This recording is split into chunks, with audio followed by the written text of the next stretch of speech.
வணக்கங்க. இப்போ நாங்கள் எங்கே இருக்குதுன்னு பார்த்தீங்கன்னா, சென்னையில் பல்லாவரம் பக்கத்தில் எல்என்டி மெட்ரோ வேலை நடக்கிற இடத்துல நிற்கிறோம். லோடு இறக்க வந்தோம். லோடு அன்லோடு ஆகலை. புயல், மழை, வெள்ளம், காற்று எல்லாம் அதிகமாக இருக்குது. காற்றுன்னா பயங்கரமாக வீசுது. இங்கே பாருங்கள், பயங்கரமாக இருக்குது காற்று. அதனால் ரோட்டில் நாம் வண்டி ஓட்டும்போது ரொம்ப ஜாக்கிரதையாக கவனமாக பயணிக்கணும். எவ்வளோ நமக்கு பாதுகாப்பு பண்ணாலும் நம்ம ஜாக்கிரதை இல்லைன்னா சில விஷயங்களை சந்திக்க வேண்டியதாயிடும். ஏன்னா ஒவ்வொருத்தர் பின்னாலேயும் ஒவ்வொருத்தரும் வந்து பாதுகாப்பு தர முடியாது. ஏன்னா எவ்வளோ வேலை தெரியுங்களா, சிட்டியில் எல்லாத்துக்குமே அவ்வளோ பறந்துட்டு இருக்காங்க இன்றைக்கெல்லாம். அவ்வளோ ரொம்ப எச்சரிக்கையாக எல்லாம் கவனத்தோடு வேலை செய்கிறாங்க. அப்படி இருந்தாலும் சில தவறுதல் நடக்கும். காரணம் என்ன கேட்டிங்கன்னா, எந்த நேரம் எது உழுவுது, மரம் அங்கே உழுவுதா, கம்பி அறுந்து உழுவுதா, இப்படியெல்லாம் அந்த இடத்துல நிற்க முடியாது. நடந்த பின்னாடி தான் வர முடியும். அப்போ நடக்கிறதுக்கு முன்னாடி நாம் அந்த இடத்துல நடக்கும்போது பார்த்து நடக்கணும். கொஞ்சம் எச்சரிக்கையாக இருக்கணும். நம்மளுக்கு நம்ம பாதுகாப்பு பண்ணலைன்னா எப்படி வாழ்கிறது? நம்ம தான் பாதுகாப்பாக இருக்கணும். அப்புறம் நடந்த வேட்டி என்ன வந்து காப்பாற்றினாலும் எதுவும் வரப்போகிறதில்ல. அதனால் நம்ம ஒவ்வொருத்தரும் நம்ம கவனமாக இருக்கணும். ஏன்னா காற்று கம்பியாக இருந்தவங்களாம் உஷாராக போகணும். ரோட்டில் தண்ணியில் போகும்போது கல் இருக்கும், தட்டி விட்டுரும், கீழே விழுந்து அடிச்சுட்டு போயிடும் வெள்ளம். அதனால் நாம் எச்சரிக்கையாக இருக்கணும். சில விஷயங்கள்லாம் நம்மளுக்கு நாம் தான் பாதுகாப்புங்க. எந்த ஊருக்கு போனாலும் சரி, எந்த இடத்துல இருந்தாலும் சரி, நம்மளுக்கு நம்ம பாதுகாப்பாக இருக்கிறது நல்லது. அதே மிஞ்சி நடக்குதுங்கும்போது யாராலையும் ஒன்றும் பண்ண முடியாது இல்லைங்களா? அவ்வளோ மழை பெஞ்சிக்கிட்டு இருக்குது. நாங்கள் நேற்று பார்த்திங்கன்னா 28ஆம் தேதி நைட்டுக்கு வந்தோம். இன்றைக்கி 29, 30 ஆச்சு. இன்னும் 2 நாளைக்கு மழை இருக்குதுங்கிறாங்க. லோடு இறங்கல. இது வந்து இயற்கையின் காரணத்தால் யாரையும் குறை சொல்ல முடியாது. ஏன்னு கேட்டிங்கன்னா, எப்போ லோடு இறங்குது, எப்போ மழை விடுது, மழையில் எந்த வேலையும் நடக்காது. காங்கிரீட் வேலைலாம் நடக்காது. அது எல்லாத்தையும் தெரிஞ்சது தான். அதனால் அவங்களையும் குறை சொல்ல முடியாது. என்ன பண்ணுறது? இயற்கைக்கிட்ட நாம் யாருமே ஒன்றும் பண்ண முடியாது. அந்தளவுக்கு இங்கே காற்று அதிகமாக இருக்குது. சென்னையில் பல்லாவரம் பக்கத்தில், மீனம்பாக்கம் பக்கம் பல்லாவரம் பக்கத்தில் எல்என்டி கான்ட்ராக்டில் லோடு இன்றைக்கி அன்னோட புயல், காற்று, மழை அதிகம். காங்கிரீட்டு வெளியே போகலை. அப்படி இருக்கிற காரணத்தால் நாம் தான் உஷாராக இருந்தீங்கன்னா. இங்கே சாப்பாட்டு கடை கூட பக்கத்தில் கிடையாது. உள்ளே வர கனரக வாகனமாகவும் சரி, சிறிய வாகனமாகவும் சரி, பெரிய வாகனமாக இருந்தாலும் சரி, பைக்காக இருந்தாலும் சரி, காராக இருந்தாலும் சரி, நம்ம எச்சரிக்கையோடு ஓட்டுறது நமக்கு நல்லது. பின்னாடி போகிறீங்க அவளுக்கு நல்லது. எங்கேயோ ஒன்று நினச்சிக்கிட்டு ஏகப்பட்ட முறுக்கி வேகமாக வந்து பின்னாடி குத்திக்கிட்டு நிற்கிறது, சைடில் உரசிட்டு விழுவுறது, இதெல்லாம் நிறைய நடக்குது. கொஞ்சம் பைக்கில் வரும்போது கொஞ்சம் பார்த்து வாங்க. ஏன்னா கீழே வந்து பார்த்திங்கன்னா ஒரு இன்ச்சில் தான் டயர் உட்காரும். 1.5 இன்ச்சுக்குள்ளே. அந்த 1.5 இன்ச்சு அவ்வளோ பெரிய ரோட்டில் அந்த 1.5 இன்ச்சு டயரில் தான் வண்டி பைக்கெலாம் ரன்னிங் ஆகும். அப்போ நீங்கள் போகிற வேகம் ஸ்லிப் ஆகிறதுக்கு நிறைய வாய்ப்பு இருக்குது. ஈரம் ரோட்டில் பட்டாலே எந்த டயருக்கும் ரோட்டுக்கும் கிரிப் கம்மியாக கிடைக்கும். இது நம்ம எல்லாத்தையும் தெரிஞ்சது தான். சும்மா மலை ஏறத்துலேயும் மழை இல்லாத போதும் ஒரேமாரி வாகனம் ஓட்டக்கூடாது. மழை பேஞ்சுதுன்னா நாம் எவ்வளோ சேஃப்டியாக போகணுமோ அவ்வளோ சேஃப்டியாக போகணும். முடிஞ்ச வரைக்கும் ஓர நிப்பாட்டி மெதுவாக போகிறது நல்லது. எவ்வளோ வேலையாக இருந்தாலும் சரி.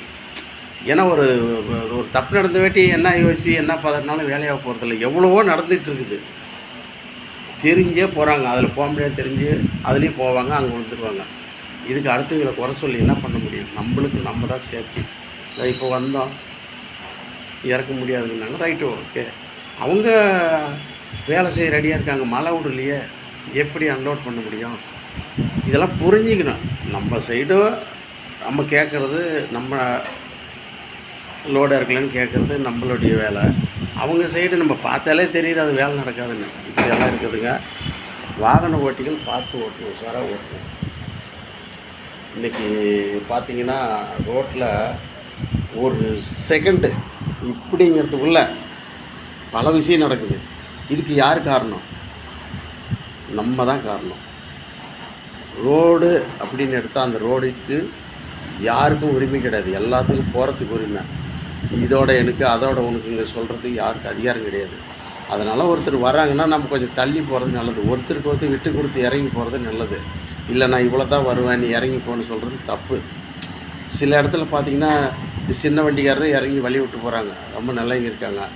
சில இடத்துல பார்த்திங்கன்னா, நான் சின்ன வண்டி, நான் இப்படி தான் வருவேன், நீ இறங்கி போம்பாங்க. இதெல்லாம் சின்ன வண்டி பெரிய வண்டின்னு இல்லைங்க. ரோடு அனுசரித்து வண்டி ஓட்டணும். அதுதான் ஒரு டிரைவிங்கு.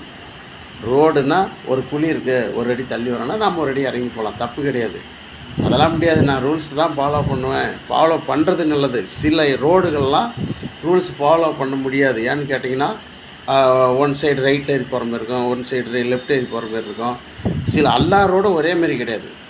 ஒரு ரோட்டுக்கு ஒரு விதமாக அவங்க மார்க் பண்ணி வச்சுருப்பாங்க. அந்த மார்க் படி தான் நாம் வண்டி ஓட்டி ஆகணும். சில பேர்த்துக்கு அந்த ரூல்ஸ்லாம் தெரியாது, இறங்கி போய் சொல்லவும் முடியாது. அப்படி சில பேர் தப்பாக வந்து மாட்டிக்கிறது தான் வண்டியில் ஆக்சிடெண்ட் ஆகுறது. சில விஷயங்கள்லாம் வந்து நம்ம தான் யோசனை பண்ணிக்கணுங்க மக்களே. இப்போ மெயினு இன்றைக்கி நாட்டில் நடக்கிறது பார்த்திங்கன்னா, வாகன ஆக்சிடெண்ட்டு அதிகமாக இருக்குது. காரணம் என்னன்னு கேட்டிங்கன்னா, வண்டி ஓவர் ஸ்பீடு உள்ளே போகிறதே கிடையாது. நான் பார்த்த வரைக்கும் நாம் ஒரு லாரியில் ஒரு 50, 60, 55 போனோம்னாலே நமக்கு பயமாக இருக்குது. நான் அன்றைக்கி எவ்வளோ வருஷம் எல்லா ரோட்டையும் பார்த்துட்டேன். ஆனால் இன்றைக்கி இருக்கிற பசங்க இந்த வண்டி எடுத்து டூ வீலரு அப்படியே சாதாரணமாக 150 பறக்கிறானுங்க. அது எதுக்கு அப்படி போகிறாங்கன்னு தெரியல. அங்கே போய் சும்மா தான் உட்காந்துருப்பாங்க. ரோட்டில் அப்படி காட்டுறது, அது அப்படி காட்டாட்டி என்ன, அது ஏதாவது ஒரு தப்பு நடந்தால் அது அவங்க குடும்பம் என்ன வருது சொல்லுங்க பார்க்கலாம். அதனால் வேண்டாம். எல்லாமே யோஜனை பண்ணணும். யோஜனை இல்லைன்னா பிரயோஜனப்படாது. யோஜனை பண்ணி செயல்பட்டால் மட்டும்தான் அது பிரயோஜனப்படும். யோஜனை பண்ணாமல் எல்லாமே வேகத்தில் இருந்தோம்னா அது பிரயோஜனப்படாது. என்னுடைய கருத்து இது. அதனால் மழை அதிகமாக இருக்குது. வாகன ஓட்டிகள் உள்ளார சிட்டிக்குள்ளே வரைக்கும் பார்த்து வாங்க. குழி குண்டெல்லாம் இருக்கும், தண்ணி நிற்கிது, பார்த்து மெதுவாக வாங்க. ஒன்றும் அவசரம் இல்லை. இன்றைக்கி இந்த வேலையாகலாம், நாளைக்கு ஆகும், நாளான்னைக்கு ஆகும். நம்ம இருந்தால் மட்டும்தான். நம்ம இல்லாத அது நடந்து எதுக்கு பிரயோஜனம் இல்லை. என்னை பொறுத்தவரை நான் அப்படி தான் நான் பார்த்து ஓட்டிகிட்டு இருக்கிறேன். ஏன்னா நான் வண்டி ஓட்டுறேன்னா முன்னாடி எவ்வளோ கவனிக்கிறோமோ பின்னாடி அவ்வளோ கவனிப்பேன். ஏன்னா பின்னாடி எவ்வளோ தூரத்தில் வராங்க, எந்த வண்டி வருது அப்படிங்கிற சைடு மில்லில் நான் நோட் பண்ணுவேன். ஏன்னு கேட்டிங்கன்னா, அதுக்கு தகுந்த மாதிரி நம்ம வழி விட்டுருவோம். ஒரு ஆம்புலன்ஸ் வரும், ஒரு ஆஃபீஸர் வருவாங்க, அவங்களுக்கு நம்ம வழி விட்டு போகணும். ரோடு யாருக்கும் சொந்தம் இல்லை, அவங்கவுங்க போகிறதுக்கு தான். இதில் எமர்ஜென்சின்னு சில வாகனங்கள்லாம் இருக்குது, அதுக்கு நம்ம வழி விட கற்றுக்கணும். இல்லைன்னா இப்போ கேரளாவில் ஒரு வண்டிக்கு 2 லட்ச ரூபாய் 2.5 லட்சம் ஃபைன் போட்டிருக்காங்க. அந்த மாதிரி சூழ்நிலை நடந்துடும். அதனால் சட்டத்தை மதித்து வாகனம் ஓட்டணும். அப்போ தான் நம்ம லைஃப்பு நல்லாயிருக்கும். இன்றைக்கி காற்று அதிகமாக இருக்குது.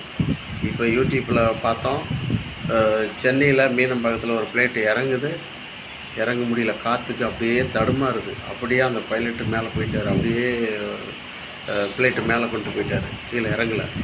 அந்தளவுக்கு காற்று, ஃப்ளைட்டே அப்படியே இப்படின்னு ஆடுது. அந்த மாதிரி காட்டுறாங்க. இது எப்படி கேமராவில் எடுத்துருக்காங்க, அது வந்து அதை போட்டுட்டாங்க. அந்த மாதிரி ஒரு ஃப்ளைட்டு ஒரு ரொம்ப கவனமாக அவங்க இதை பத்திரப்படுத்திட்டாங்க. அந்த மாதிரி நம்ம வாகனம் ரோட்டில் போகிறதெல்லாம் அப்படி பண்ண முடியாது. தடுமாறினது தான். உஷாராக ஓட்டணும். எந்த வண்டியாக இருந்தாலும் சரி. ஆமாங்க மக்களை, வாகனம் ஓட்டுற பத்திரமா ஓட்டுங்க, பாதுகாப்பாக இருங்க. யாரும் ஒன்றத்தையும் கொண்டு போக போகிறதில்ல, கொண்டாட போகிறதில்ல. இங்கே இருக்கிற பொருளை நம்ம அனுபவிச்சுட்டு இன்னொருத்தர் கையில் கொடுத்துட்டு போக போகிறோம். எல்லோரும் அதே தான். எவ்வளோ சம்பாதிச்சாலும் சரி, நம்ம அனுபவிக்கிறோம், நம்ம இன்னொருத்தர்கிட்ட கொடுத்துட்டு போகிறோம். இவ்வளோ தான். எதையுமே நம்ம சம்பாதிக்கிறது பூரா செலவழிச்சிட்டு போக முடியாது. வாங்கின கடனையெல்லாம் கட்டிட்டு போகிறது எவனும் கிடையாது. கடனாக இருந்தாலும் சரி, கையில் காசாக இருந்தாலும் சரி, இன்னொருத்தர்கிட்ட ஒப்படைச்சிட்டு போகிறது தான் ஒவ்வொருத்தருடைய வேலையும். இவ்வளோ தான் நம்ம யோசனை பண்ணுறது. இதை மிஞ்சி யாராலையும் ஒன்றும் பண்ண முடியாது. அதனால் யோசனை பண்ணுங்க. ஒன்றும் ஆயிர போகிறதில்ல. தப்பு பண்ணக்கூடாது, பொய் பேசக்கூடாது, திருடக்கூடாது. இவ்வளோ தான் நம்ம வாழ்க்கையில். நேர்மையாக நீங்கள் உழைக்கிறீங்க, உங்கள் காசை பத்திரப்படுத்துகிறீங்க, செலவு பண்ணுறீங்க. இன்னொருத்தர் காசை எதிர்பார்க்காதீங்க. ஒருத்தர்கிட்ட வாங்கினா டைமு கட்டி பழகுங்க. எப்பயுமே காசில் தான் வாழ்க்கை அடங்கியிருக்குது. காசு இல்லைன்னா எதுவுமே கிடையாது. காசு இல்லைன்னா எதுவுமே இல்லை. அப்படி இன்றைக்கி சூழ்நிலை மாறிடுச்சு. எதுக்கு இதை சொல்ல வரேன்னா, நான் பட்ட கஷ்டங்கள், அந்த காசுனால் எவ்வளோ கஷ்டப்பட்டேன், எவ்வளோ பட்டி கிடந்தேன், எவ்வளோ துன்பப்பட்டங்கிறது எனக்கு மட்டும்தான் தெரியும். அதெல்லாம் ஒரு நாளையில் சொல்லி முடிக்க முடியாது. அவ்வளோ நான் கஷ்டப்பட்டுருக்குறேன். காசு தான் மெயின். அதுக்காக அவ்வளோ முக்கியமான காசையே அடுத்தவங்க காசை நம்ம காசை நினச்சி ஏமாற்றிடக்கூடாது. ஏன்னு கேட்டிங்கன்னா அது நம்மளுக்கு ஒத்து வராது. அது சில பேர் அதுமாரி பண்ணி நிறையா இருக்கிற ஆலையில் மாட்டிட்டு போயிடுறாங்க. ஏன்னு கேட்டிங்கன்னா நம்ம சம்பாரித்து நம்ம செலவு பண்ண கற்றுக்கணும். அதுதான் வாழ்க்கை. இன்னொருத்தர் சம்பாரித்ததை நாம் எடுத்துகிட்டு போயிடலாம், ஏமாற்றிடலாம் நினைக்கிற வாழ்க்கையெல்லாம் பகுதி தான். இதுதான் உண்மை. விஷயம் தெரியாத வாழ்க்கையில் விளையாடுறவங்களாம் கடைசி வரைக்கும் பார்க்க முடியாது. ஆமாங்க மக்களே, இன்றைக்கி எனக்கு தெரிஞ்ச கருத்து, நான் பட்ட கஷ்டத்தை ஒரு சில கருத்து சொல்லுவேன். உங்களுக்கு பிடிச்சா பாருங்கள், பிடிக்கலாம் தள்ளி விட்டு போயிடுங்க. அதுக்காக ஏதாவது கமெண்டில் திட்டி நம்மளை தொந்தரவு பண்ண வேண்டாம். ஏன்னா நான் அடுத்தவங்கிட்ட சொல்லு கேட்குற அளவுக்கு திட்டுற அளவுக்கு நான் நடந்துக்க போகிறதில்ல. என் மனசில் இருக்கிறதுனா சொல்கிறேன் உங்களுக்கு. அதனால் இந்த மழைக்கெல்லாம் பார்த்து வாகனம் ஓட்டுங்க, பத்திரமா வாங்க. மழைங்கிறது 4 நாளைக்கு இருக்கும், அப்புறம் வெயில் வரும். மழையும் வெயிலும் கலந்தது தான் நம்ம வாழ்க்கை. இன்பம் துன்பம் கலந்தது தான் நம்ம வாழ்க்கை. எல்லாமே இருக்கணும், இருந்தால் தான் வாழ்க்கை. எது ஒன்று அதிகமாக போனாலும் கஷ்டம் அது பின்னாடி இருக்குதுன்னு அர்த்தம். எல்லாம் ஆவரேஜ் தான். வணக்கங்க. இன்னொரு வீடியோவில் சந்திக்கலாம். வணக்கம்.